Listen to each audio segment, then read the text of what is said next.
who are awesome in the open court. And so I just think we lacked pace tonight, honestly. Kaylin, can you take me through that second quarter play with Stokes that made you upset and then you hopped into the back? Like that hurts. Like the ref can't miss that. And then I have to play with a contusion in my leg the rest of the game. Like it's ridiculous. Can't miss calls like that. Did they give you an explanation right after when you? She said I initiated the contact.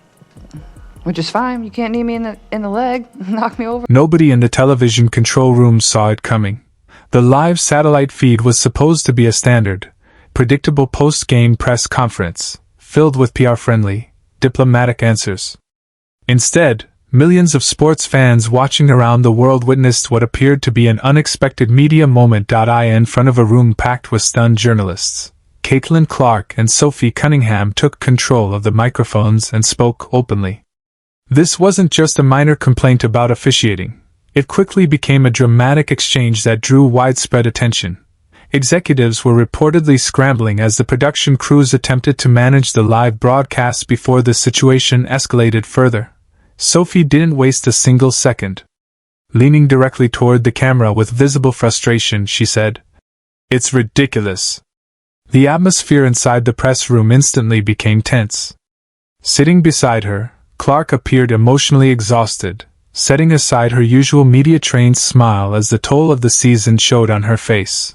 For months, fans had speculated about possible tensions behind the scenes.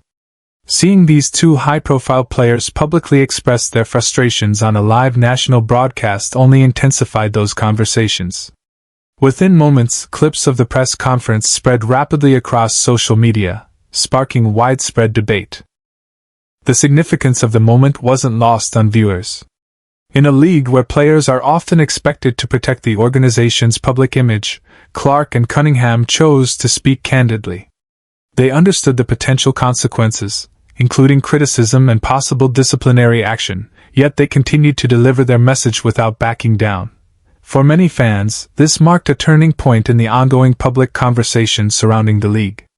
Whether one agreed with their comments or not, the press conference quickly became one of the most talked about moments of the season. To understand what may have led to this emotional moment, it's important to examine the events that unfolded on the court just hours earlier and the growing frustrations that had been building throughout the season.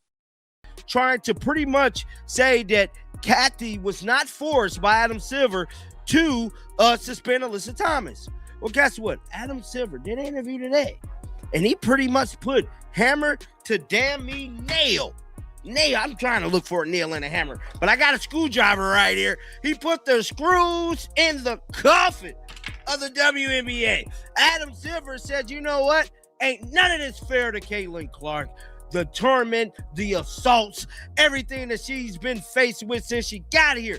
He's subliminally letting the fans know. I'm telling y'all right now, y'all better pay attention because we finna see big changes coming to Caitlin Clark way. See, Adam Silver understand business. Adam Silver understand Kathy has to go, and Kathy has to go like soon. Now, these are just some of the comments, and we're going to get into majority of it. This was just released 30 seconds ago from Yahoo Sports.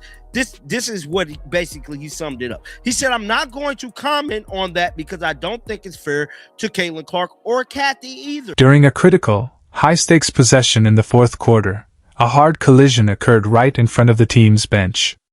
Clark was involved in a forceful contact play that left her clutching her back in obvious discomfort. The entire arena erupted, with many fans expecting head coach Stephanie White to step onto the court, argue for a foul call, or defend her franchise star.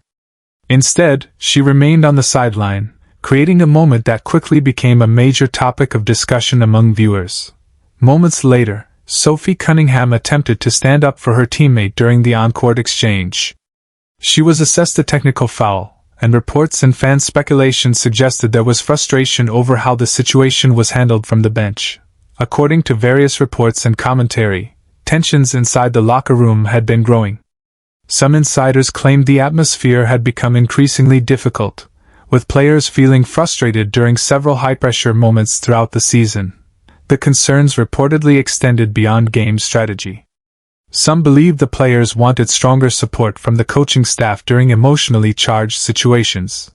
Whether those perceptions were entirely accurate or not, The discussion surrounding trust and leadership quickly became one of the biggest storylines following the game. As emotions continued to rise, many fans questioned whether the relationship between the players and the coaching staff had reached a breaking point. The locker room, once viewed as united, was increasingly portrayed by commentators and social media discussions as a place of growing tension. Just as speculation surrounding the franchise intensified, attention shifted to the league's leadership. Rumors began circulating online that senior basketball executives were closely monitoring the situation and discussing possible responses to the growing public controversy. However, there is no verified public evidence that NBA Commissioner Adam Silver bypassed WNBA leadership, called an emergency meeting over this incident, or issued the directives described in the original script. Those claims remain unconfirmed and should be treated as speculation unless supported by official statements or credible reporting. As the story continued to develop, fans, analysts, and media outlets closely followed every new report, waiting to see whether league officials or team representatives would publicly address the growing controversy. And Caitlin Clark is very, very sick and tired of it. She refused to even give Stephanie White a high five as she was exiting a game. We'll get into that. She's frustrated. First of all, if I pass the ball, I know I'm not getting it back because Kelsey's going to shoot every single time she touch it. Now I'm only playing 3 minutes here, 4 minutes there. Now I got to try to rush and hurry up and get my offense off because I know I'm coming out. I got a coach sabotaging me. I got an organization sabotaging me. This is frustrating. She's frustrated, man. Enough's enough. Then I got these trash refs who don't call any fouls. I mean, it's ridiculous. Like that hurts. Like the ref can't miss that, and then I have to play with a Lacked pace tonight. like the rest of the game. Like it's ridiculous. That hurts. Like the ref can't miss that, and then I have to play with a contusion in my leg the rest of the game. Like it's ridiculous. Can't miss calls like that. Did they give you an explanation right after when you? She said I initiated the contact, which is fine. You can't knee me in the leg, knock me over. This wasn't viewed by many fans as a minor issue or a routine front office matter. Instead, it became another chapter in the ongoing conversation surrounding Caitlin Clark, Sophie Cunningham, and the league's leadership. For some supporters, the situation represented a significant moment in the league's evolution. They argued that the relationship between players, coaches, and league officials was receiving more public attention than ever before. However, there is no verified public evidence that NBA Commissioner Adam Silver personally intervened in this matter, removed protections for the coaching staff, or issued the directives described in the original script. Those claims remain unconfirmed and should not be presented as established fact. What is clear is that high-profile controversies involving star players often attract widespread media coverage and intense public discussion. As one of the league's most recognizable athletes, Caitlin Clark's games naturally generate significant attention, making every major incident a topic of national debate. Following the controversy, fans, analysts, and media outlets continued to discuss the league's handling of player concerns, coaching decisions, and the overall direction of the organization. Social media platforms were flooded with opinions, reactions, and speculations, or executive mandates should be treated with caution unless confirmed by official statements or credible reporting. At the center of the discussion remained the players themselves. Their performances, leadership, and influence continued to shape the league's public image, while fans closely watch for any official updates regarding future decisions, team direction, or potential changes within the organization. Focus on being the best player as she can. And I don't even think it's fair to her that this has become a separate storyline about one foul. Should it have been called in time, or should it have been called a flagrant after the fact? Question. Now, what did I tell y'all yesterday? I stated Caitlin Clark is a girl that grew up in Iowa. All she wanted to do was play in the WNBA. All she wanted to do was be the greatest women's basketball player ever. That's all she cared about. I told y'all, when Caitlin Clark was frustrated the game before this one, or was that yesterday? No, that was yesterday. When Caitlin Clark was frustrated in the game, Caitlin Clark is frustrated because of all of the side circus that is going on surrounding her name. Now, I don't think Caitlin Clark is mad at the content creators. I really don't. I think Caitlin Clark is mad at mainstream media.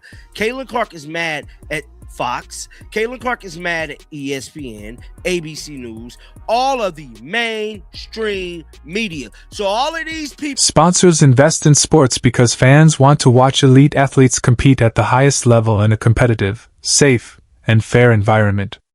The financial reality of modern professional sports is clear. Star players play a major role in driving ticket sales, television audiences, merchandise revenue, and overall fan engagement.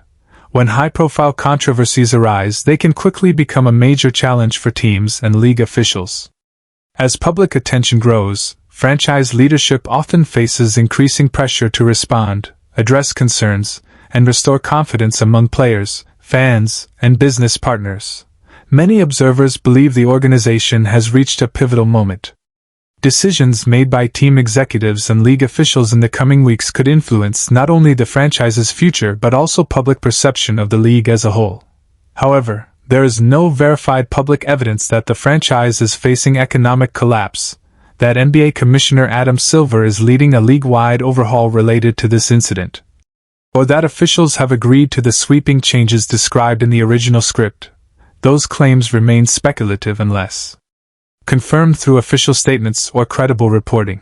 What is certain is that conversations about player welfare, leadership, accountability, and the future direction of the league continue to generate significant attention.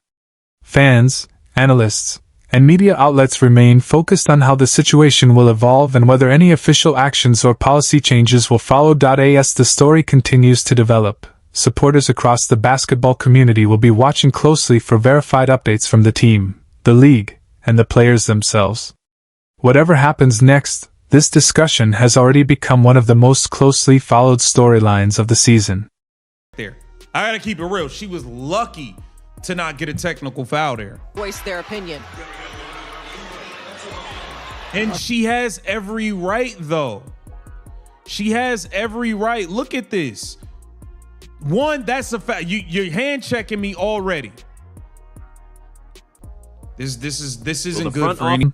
It's also important to note that there is no verified public evidence that NBA Commissioner Adam Silver personally intervened in this matter or that the league is facing a shutdown related to these events.